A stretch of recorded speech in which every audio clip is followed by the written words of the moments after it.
Ça va? Ça marche?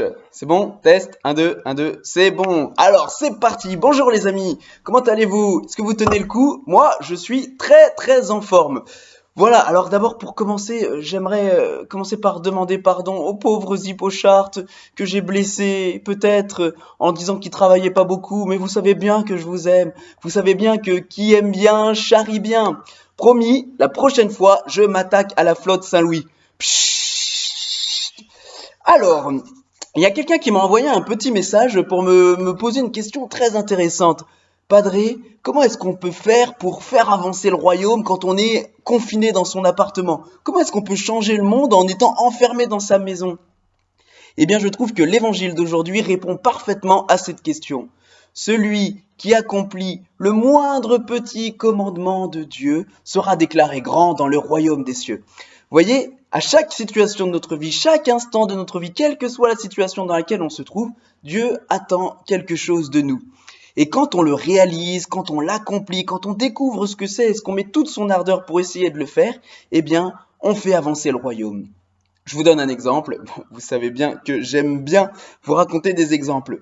Un jour, une jeune femme d'une vingtaine d'années, un peu plus de 20 ans, vient voir Mère Teresa pour lui dire: Mère Teresa, votre vocation me touche. Votre mission m'appelle. Je sens que en moi, c'est ça que je dois faire, vous aider pour accomplir votre mission.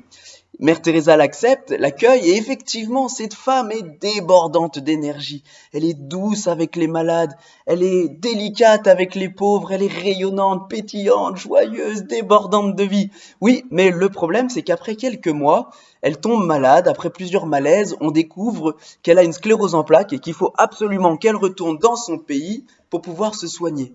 Et là, c'est Mère Teresa qui va devoir lui annoncer la terrible nouvelle.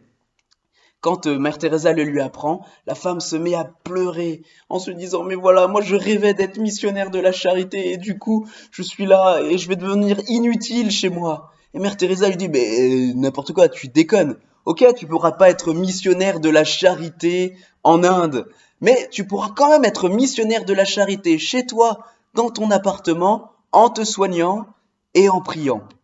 Eh bien, mes amis, nous aussi, nous pouvons être missionnaires de la charité chez nous, dans notre appartement, dans notre maison, dans notre beau foyer, en étant tout simplement à ce que l'on fait, en travaillant et en priant.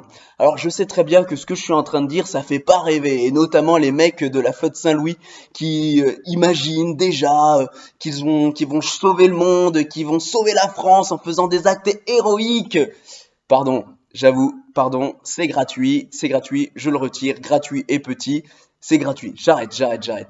Mais en tout cas, quoi qu'il en soit, cette manière de voir, c'est la seule qui soit vraiment grande aux yeux de Dieu. Et au ciel, on verra tout le fruit que ça a apporté. Alors, mes amis, travaillons, prions, ora et labora. Courage, que Dieu vous bénisse. Salut!